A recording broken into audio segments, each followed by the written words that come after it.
Hello once again, and Tony here, and now the moment has come once again. It is my top 25 favorite Rocko's Modern Life episode countdown. So let's get this started. At number 25, we have Dumbells, in which we have Filbert and Heffer playing a game of Ding Dong Ditch, which is a very popular prank game in which you ring someone's doorbell and then you basically hide. And, well, that kind of also pisses off certain people too. So, Rocko tries it out as well. And then he is faced with Gladys the Hippo Lady. Now, for those of you who don't know who Gladys the Hippo Lady is that her running gag usually involves when Rocko or anybody, tries to do perverted things to her, like mostly touch her butt or her boobs, she would, scream in this manly voice saying, "How dare you!" And then she just pummels them, throws them, whatever the hell she does. And when she's not doing that, she has this really cute squeaky voice. And, well, Gladys doesn't, surprisingly, threaten Rocko. Instead, she is rather surprised with his antics and decides to try it out for herself as well, and has a lot of fun with Rocko. And this is an episode that I really enjoy because this really does flesh out Gladys the Hippo Lady a lot more, because she's also one of my favorite minor characters in the show because, she is only used as a, running gag throughout the show and not really that much of a deep character. But in this episode, we really get to see her fleshed out a lot more, and we really get to see her bubbly and lively personality. Of course, Rocko and Gladys do get into trouble with the law, but nonetheless, Heffer and Filbert managed to admit that they were the ones that influenced them, and all is okay, I guess. And, like I said, this episode was one that I really enjoyed so much because, when it comes to a running gag character like Gladys the Hippo Lady, this is the one where she really got to shine, and I'm really happy that she really had her own episode as well, alongside Rocko and the gang. She's definitely someone that was very enjoyable, and it's also thanks to Charlie Adler's magnificent voice work, giving Gladys the Hippo Lady a very fun-loving, very goofy, and quite ditzy personality, and making her come to life.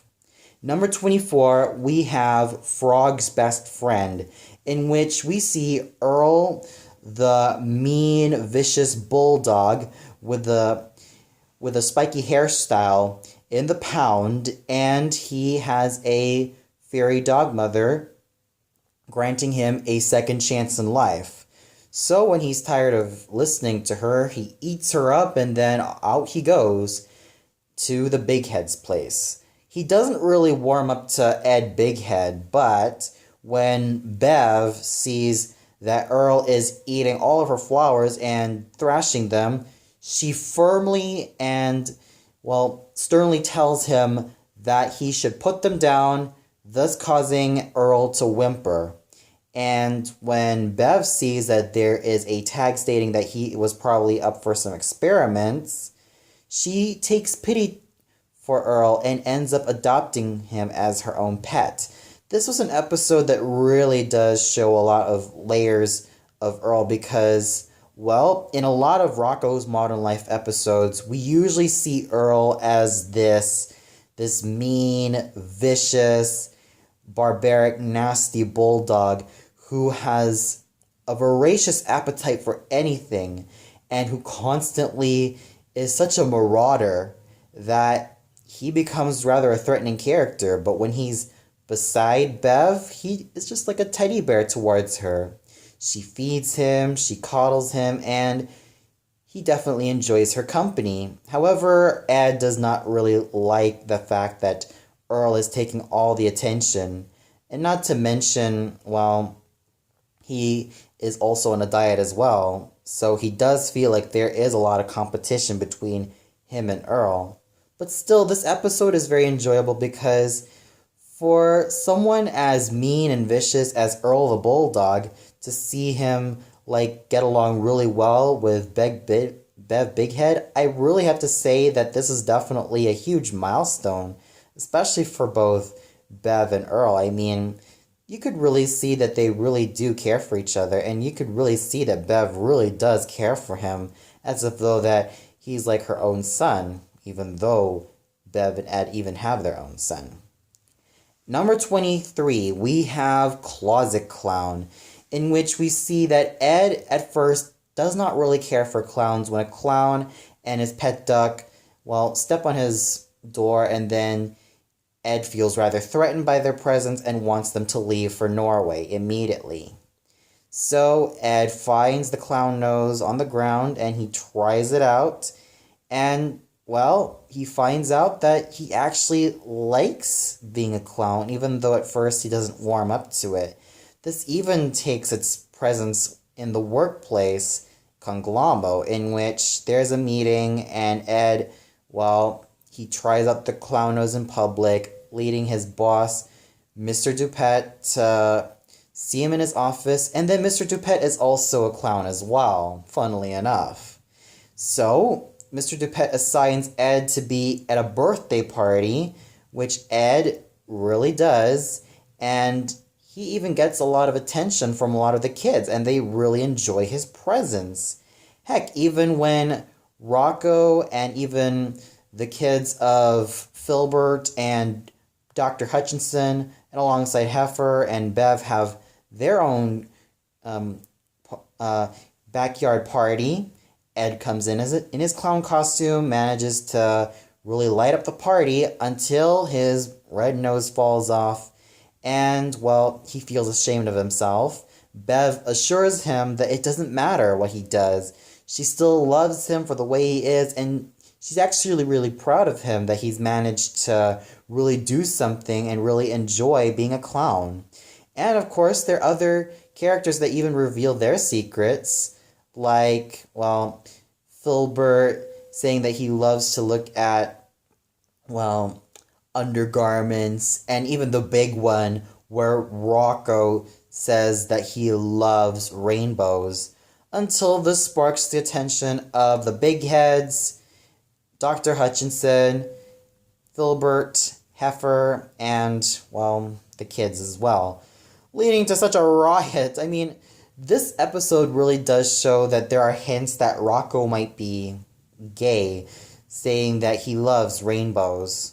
And it's sort of interesting as well, and kind of surreal when you think about it, considering that, well, they're just all out to get Rocko in the end. So overall, this is definitely a surreal episode, and one that really does show that Ed does have a lot of different sides, even though he's usually well known for being callous and mean and cruel. But this is definitely an episode that shows his light side as well. But that's not the only time. At number 22, we have Fatal Contraption. Now, what really made this episode stand out is that there is minimal dialogue. There's almost little to no dialogue found in this episode, and it plays out like a lot of silent film or silent film cartoons, or even silent cartoons. You know the ones like Triplets of Belleville, for example, and even a lot of the Ambi and Dexter cartoon shorts.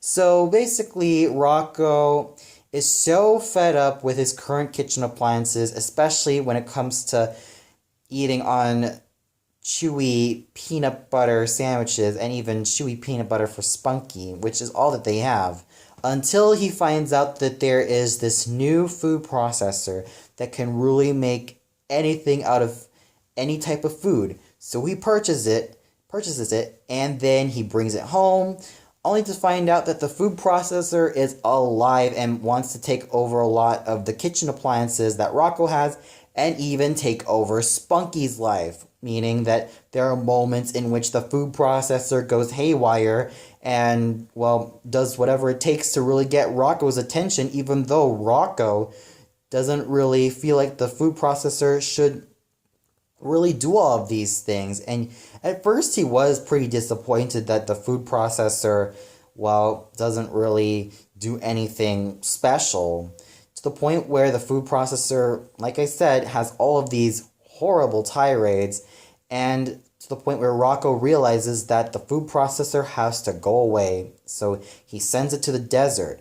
But he starts to worry about his new food processor, or even is worried about its well-being.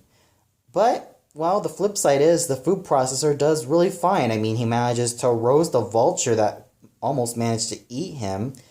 And when he was almost dying of thirst, he finds out the cactus has juice in it that he could really drink. And it's pretty good. It's really tasty. So he extracts the juice out of all the cactus in the desert, and then he finds out that he can make a business out of that. Rocko wants the food processor to come home, only for the food processor to retaliate and say, no, his new home is in the desert, he has a new business, and a lot of customers are very satisfied, leaving Rocko very dumbfounded. So this is a very interesting episode because this is a rare example of a Rocko's Modern Life episode that uses little to even no dialogue at all, and let the actions of the characters really do its thing and let the animation do its work. So this is definitely an episode that I'm sure that a lot of people really love and that really made it stand out against all the other Rocko's Modern Life episodes.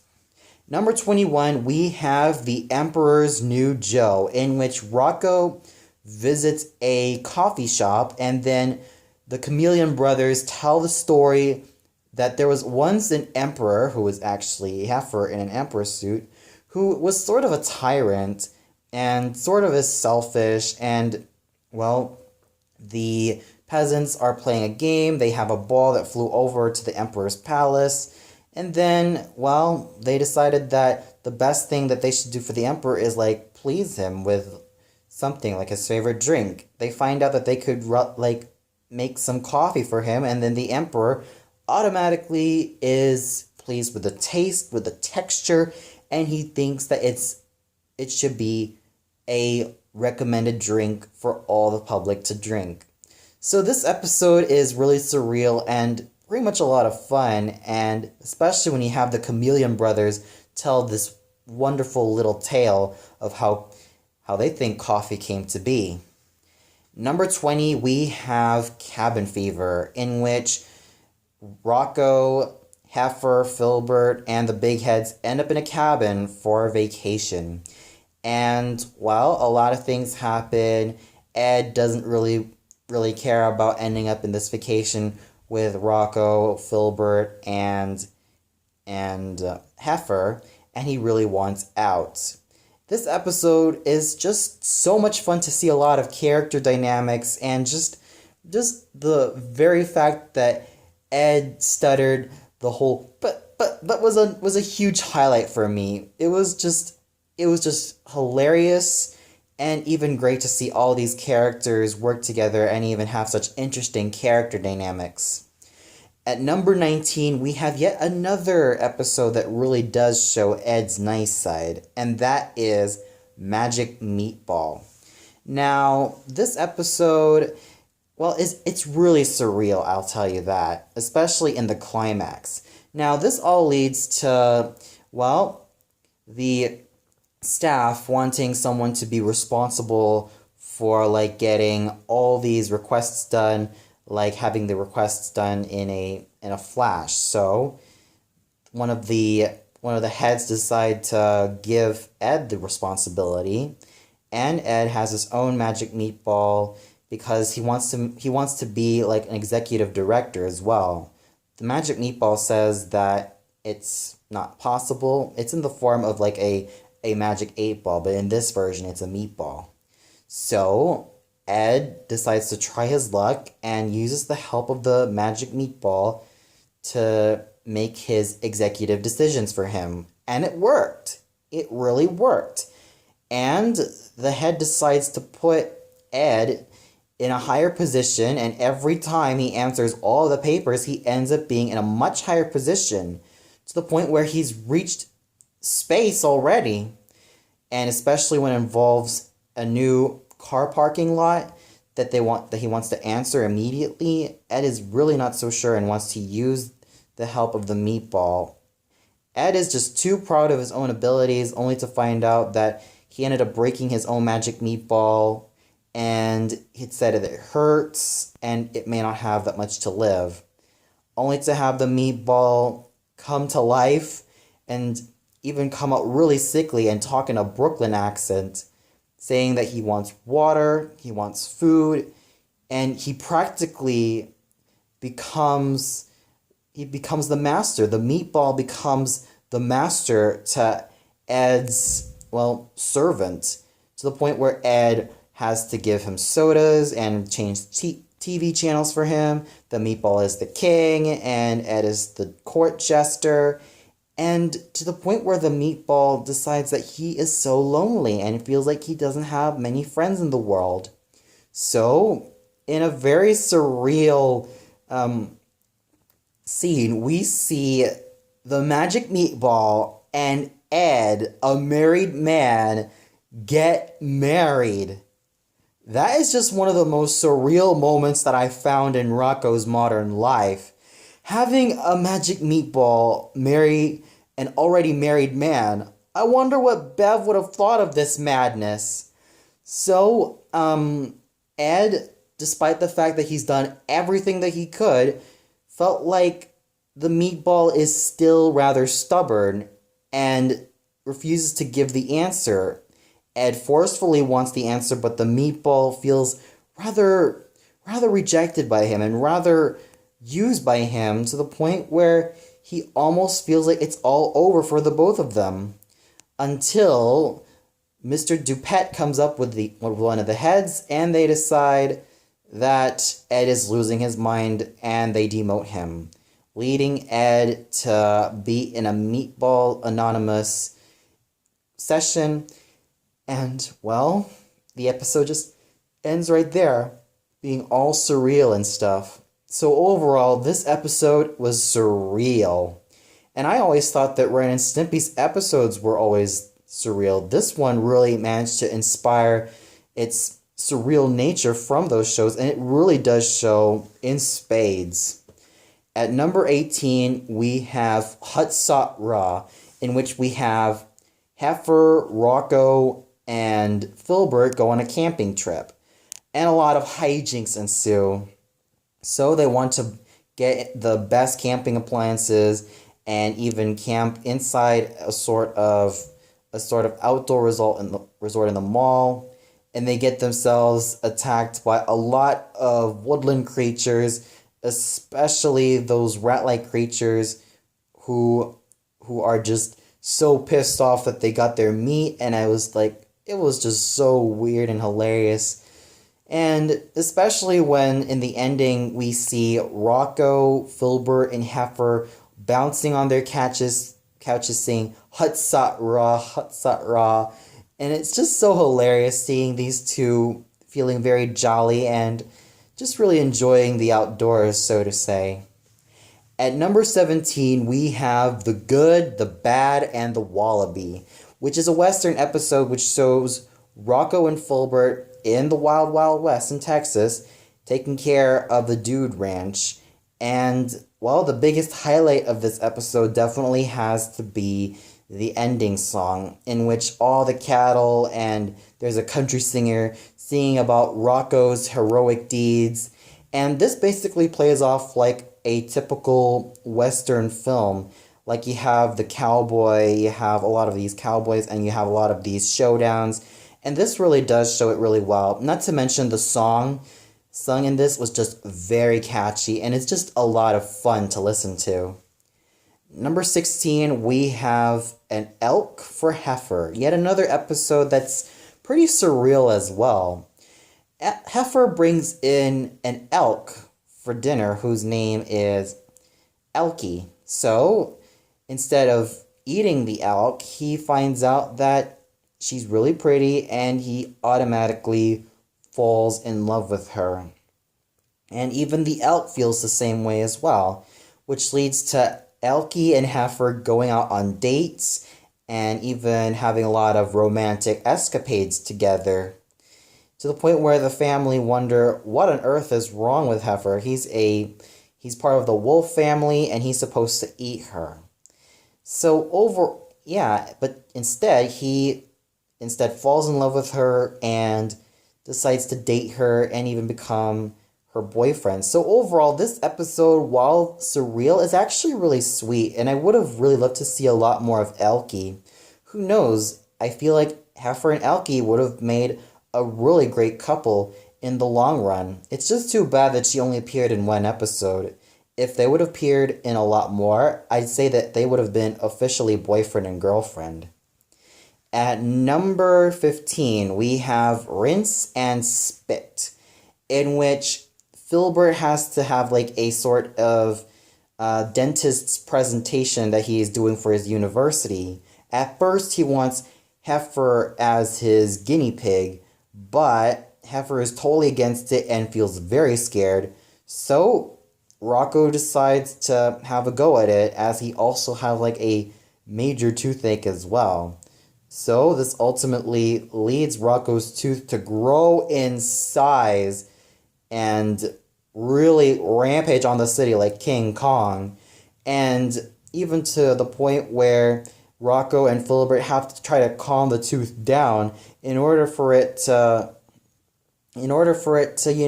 soothe its pain, and even, well, try to say that he doesn't have to go on a rampage. So overall, the hugest highlight in this episode was when one of Rocko's teeth grows up into a giant and terrorizes the city, a la King Kong, a la Godzilla, and a la a lot of these big monster films that we've usually been seeing a lot.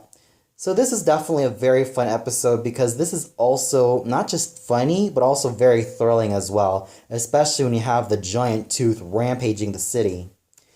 At number 14, we have Feisty Geist, in which we see Heffer and Rocko visit a fortune teller to communicate with the spirits of the past, only to have, Spunky, possessed by one of the spirits and trying to get it out. This episode is definitely hilarious and even really spooky, especially when the spirit is constantly pestering Rocko and Heffer with just how much of a douchebag and just how much of a cruel dictator he can be. And this is an episode that I definitely enjoyed ever since I was 8 years old, and I saw it due to one of my family friends recording this from the television, and this is one that I definitely had a lot of fun with, mostly because that this was not just very thrilling, but it was just a lot of fun seeing all the characters trying to capture the spirit and bring it back to its resting place, and even bring it back to the fortune teller. And it's just a lot of hijinks ensuing here and there with this episode, and one that still leaves a huge smile on my face. Number 13, we have Pranksters, which is the April Fool's episode. Now, Rocko and Heffer have been pranking Filbert for so many times, to the point where Filbert can't take it anymore. He just can't really take the fact that he's constantly being the butt of their jokes, until one fateful day that Rocko's grandmother comes visiting from Australia, and a lot of weird things happen, like Heffer constantly being beaten up, and with Grandma Rocko saying that, oh, it's nothing, they could just go on about their business, until there is a sort of fatal trap set for both Rocko and Heffer, mostly for Heffer, leaving Grandma Rocko to laugh her ass off, only to find out that it was Filbert in disguise. And in the words of M. Night Shyamalan from Robot Chicken, what a twist! And this was an episode that really caught me off guard, because, at first we see Grandma Rocko as this very sweet yet very tough old lady, only to find out that in the end, it's none other than Filbert in disguise. So this episode really did catch me off guard. And especially the ending, in which it's so surreal, with Filbert lying on his shell saying, I got them. I finally got them. And just laughing his ass off, and just really laughing like a lunatic to both Rocko and Heffer, to just saying that he's finally got them. And I thought it was just one of the best moments found in the entire show. So overall, Pranksters was definitely a very fun episode, and the biggest highlight was when Filbert finally got out of his disguise and really wails it out on both Rocko and Heffer.